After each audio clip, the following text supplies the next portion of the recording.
اسلام آباد سے خبر ہے، پولیس اہلکار پر فائرنگ کے واقعے پر پیش رفت، فائرنگ کرنے والے 3 نوجوان گرفتار کر لیے گئے ہیں۔ ذوالقرنین حیدر سے مزید تفصیلات لیں گے۔ ذوالقرنین بتائیے گا۔ یہ گزشتہ رات واقعہ جو ہے E11-2 میں پیش آیا تھا، جہاں کار میں سوار 5 نوجوانوں نے پہلے ہوائی فائرنگ کی۔ جب پولیس اہلکار وہاں پہنچے تو پھر پولیس اہلکار کو بھی نشانہ بنایا، جسے 2 گولیاں لگی اور وہ زخمی ہو گئے۔ اس کے بعد پولیس اہلکاروں نے بھی ان پر جوابی فائرنگ کی، تاہم وہاں سے ملزمان فرار ہو گئے اور پھر G10 میں جا کے گاڑی چھوڑ کر فرار ہو گئے تھے۔ پولیس نے تمام ڈاٹا اکٹھا کرنے کے بعد 3 جو نوجوان ہیں ان کو گرفتار کر لیا۔ ان کو بتایا گیا کہ ان کا تعلق افغانستان سے ہے، جبکہ مزید جو 2 لڑکے ہیں ان کی تلاش جاری ہے اور تھانہ شالیمار پولیس نے ان کے خلاف اقدام قتل کے تحت مقدمہ بھی درج کر لیا ہے۔ جی بہت شکریہ ذوالقرنین تفصیلات کے لیے۔ موجودہ قرض پروگرام ختم ہونے کے ساتھ IMF سے نیا قرض پروگرام سائن کیے جانے کا امکان ہے۔ تفصیلات کیا ہے، شعیب نظامی سے جانیں گے۔ شعیب بتائے گا کیا امکانات نظر آ رہے ہیں؟ جی، جیسے یہ قرض پروگرام ختم ہوگا، اس کے ساتھ ہی ایک نیا قرض پروگرام حکومت پاکستان جو ہے وہ تیاری کر رہی ہے IMF سے لینے کے لیے۔ تقریباً یہ جو اس وقت قرض پروگرام ہے $3 ارب کا جو ختم ہوگا اور نیا جو پروگرام ہے تقریباً $6 ارب کا جو ہے وہ سائن ہو سکتا ہے۔ اس کے اوپر جیسے ہی نئی حکومت آئے گی تو وہ موجودہ قرض پروگرام کی جو آخری قسط ہے اس پر بات چیت کرے گی اور نئے قرض پروگرام کے لیے بھی جو تمام کے تمام ڈاکومنٹڈ تیاریاں وہ مکمل کر لی گئی ہیں۔ منسٹری آف فائنانس نے اس سلسلے میں تمام کے تمام جو ضروری اہداف ہیں وہ بھی ڈسکس کر لیے ہیں، ان کی تیاری بھی کر لی، جس میں بجلی اور گیس کی سبسڈیز کو مزید جو ہے وہ کم کیا جائے گا اور ساتھ ساتھ جو اصلاحات ہیں ان پر عمل درآمد کے لیے بھی پورا ایک پلان جو ہے وہ نئے پروگرام میں شامل ہوگا۔ بہت شکریہ شعیب نظامی تفصیلات کے لیے۔ الیکشن کمیشن نے PB21 میں دوبارہ گنتی پر RO آفس میں ریکارڈ کو نقصان پہنچانے پر 4 رکنی تحقیقاتی کمیٹی تشکیل دے دی ہے۔ زاہد مشفانی سے مزید تفصیلات لیں گے۔ زاہد بتائے گا کمیٹی میں کون کون شامل ہوگا؟ دوبارہ گنتی کے عمل کے دوران رخنہ ڈالنے پر اور ریکارڈ کو نقصان پہنچانے پر الیکشن کمیشن نے نوٹس لے لیا ہے اور اس دوران جو ری کاؤنٹنگ کا عمل تھا الیکشن کمیشن نے وہ روک دیا ہے اور اس کے لیے باقاعدہ ایک کمیٹی کا اعلان کیا ہے اور وہ کمیٹی جو ہے وہ اس کی تحقیقات کرے گی اور جس کی رپورٹ الیکشن کمیشن نے جو ہے منگوا لی ہے اور اس کمیٹی میں جو ڈسٹرکٹ ریٹرننگ آفیسر اور جو متعلقہ حکام ہیں ان کو ممبرز بنایا گیا ہے اور کہا گیا ہے کہ الیکشن کمیشن کو اس کی جو فیکٹ فائنڈنگ رپورٹ مرتب کر کے پیش کی جائے۔ تاہم الیکشن کمیشن نے جو وہاں پہ دوبارہ گنتی کا عمل تھا وہ روک دیا ہے۔ ٹھیک ہے، بہت شکریہ زاہد مشفانی تفصیلات کے لیے۔ سپریم کورٹ نے SP اسلام آباد رخسار مہدی کو فوری طلب کر لیا۔ بات کریں گے اپنے نمائندے راجہ محسن اعجاز سے۔ جی راجہ محسن اعجاز آگاہ کیجیے۔ دیکھیے، سپریم کورٹ نے SP اسلام آباد پولیس رخسار مہدی کو فوری طور پر طلب کیا گیا ہے اور یہ طلبی توہین مذہب کے کیس میں بنا وارنٹ گرفتار کرنے پر کی گئی ہے۔ چیف جسٹس آف پاکستان کی جانب سے قانون کی پاسداری نہ کرنے پر سخت برہمی کا اظہار بھی کیا گیا۔ ان کی جانب سے ریمارکس میں یہ کہا گیا کہ لگتا ہے اسلام آباد میں کوئی گھر محفوظ نہیں۔ انہوں نے سوال کیا کہ بنا وارنٹ کے پولیس لوگوں کے گھروں کا تقدس کیسے پامال کر سکتی ہے؟ قتل ڈکیتی کا پرچہ تو پولیس فوری درج نہیں کرتی، کیا پولیس شکایت کنندہ کی جیب میں ہوتی ہے؟ ہماری اور آپ کی تنخواہ عوام دیتی ہے، اس تفتیشی افسر کے خلاف مقدمہ درج ہونا چاہیے۔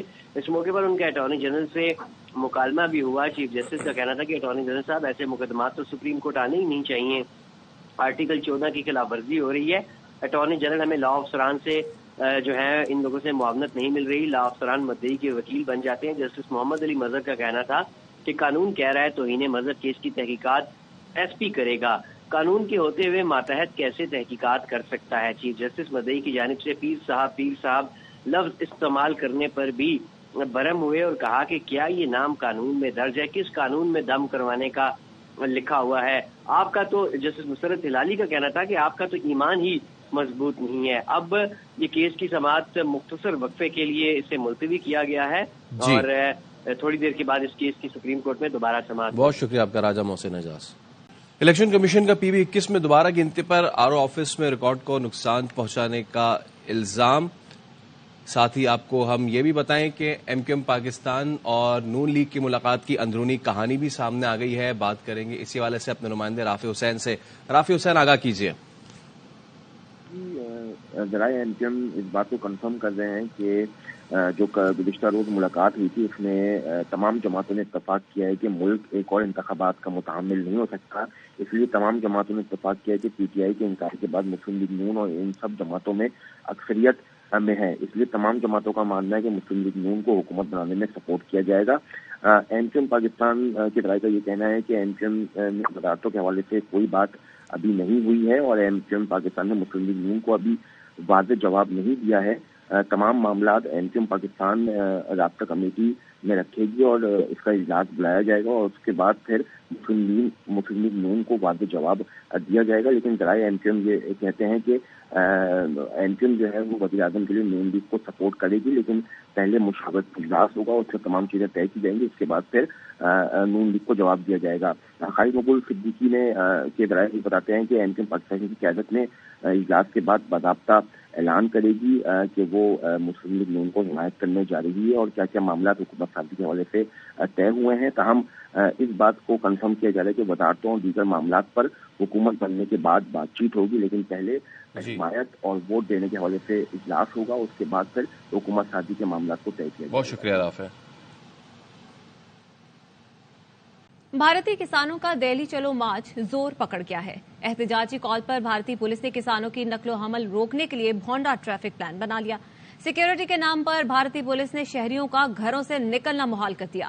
ٹریفک کی بیجا بندش کے باعث گروگرام سرحد کے قریب گاڑیوں کی قطاریں لگ گئی ہیں. شہری کئی گھنٹے تک سڑکوں پر محصور ہو گئے.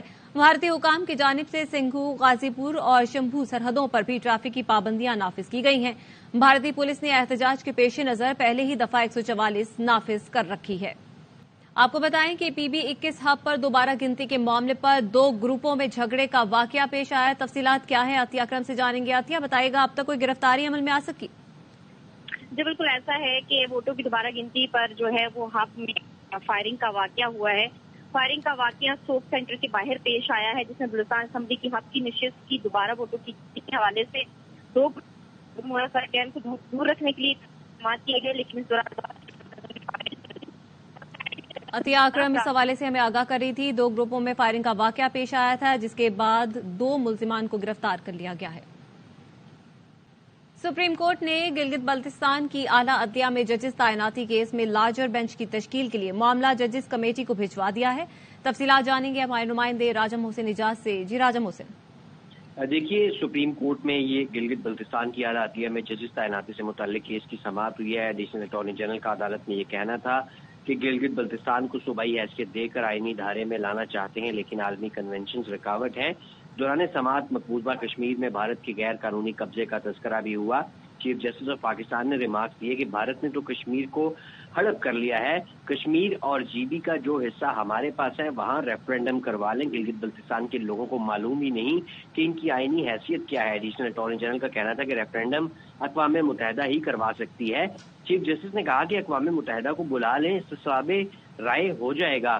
مجھے معلوم نہیں, صرف آپ سے پوچھ رہا ہوں کہ کیا ایسا ہو سکتا ہے یا نہیں. چیف جسٹس قاضی فائز عیسیٰ نے یہ سوال بھی کیا کہ کیا وفاقی حکومت بن گئی ہے, وزیر اعظم کون ہے. اس پر وکیل جی بی کی جانب سے انہیں بتایا گیا کہ حکومت نہیں بنی, تاہم سنا ہے کہ 29 جو تاریخ کو اسمبلی کا اجلاس ہوگا اور اس موقع پر ایڈیشنل اٹارنی جنرل کا کہنا تھا کہ مناسب ہوگا کہ نئی حکومت کی تشکیل کا انتظار کر لیا جائے. وزیر اعظم جی بی کونسل کے چیئرمین ہوتے ہیں. وکیل محمد ابراہیم کا کہنا تھا کہ سپریم کورٹ نے جی بی کے حوالے سے 2019 میں فیصلہ دیا تھا, 7 رکنی بینچ کا فیصلہ موجود ہے, یہ اسی کیس سے منسلک ہے. اس تمام تر کارروائی کے بعد عدالت نے لارجر بینچ کی تشکیل کے لیے معاملہ ججز کمیٹی کو بھجوا دیا ہے اور عدالت کی معاونت کے لیے گلگت بلتستان بار کونسل اور سپریم ایپلیٹ بار ایسوسی ایشن کو نوٹسز بھی جاری کرتے ہوئے تحریری معروضات جمع کرانے کی ہدایت کی گئی ہے. بہت شکریہ راجم حسین اجاز تفصیلات کے لیے. ڈسٹرکٹ اینڈ سیشن کورٹس میں بانی پی ٹی آئی کے خلاف خاتون جج دھمکی کیس, اس حوالے سے سماعت ہوئی ہے. تفصیلات جانیں گے فاروق اجاز سے. بتائے گا فاروق. جی بالکل, بانی پی ٹی آئی کے خلاف خاتون جج دھمکی کیس کی سماعت سول جج مرید عباس نے کی ہے. بانی پی ٹی آئی کے وکیل خالد یوسف چودھری عدالت میں پیش ہوئے. خالد یوسف چودھری کا یہ کہنا تھا کہ بانی پی ٹی آئی اس وقت ریاست کی حراست میں ہیں, انہیں عدالت میں پیش کیا جائے. جج مرید عباس کا یہ کہنا تھا کہ آپ کی پہلی درخواست تھی کہ انہیں سیکیورٹی خدشات ہیں, لہٰذا انہیں عدالت میں پیش نہیں کیا جا سکتا, جس پر خالد یوسف چودھری کا یہ کہنا تھا کہ وہ درخواست گرفتاری سے قبل کی تھی, تب شدید خطرات تھے بانی پی ٹی آئی کو. جج مرید عباس کا یہ کہنا تھا کہ پھر آپ کی پہلی درخواست پر فیصلہ کر دیتے ہیں اور بانی پی ٹی آئی کو سمن کر لیتے ہیں.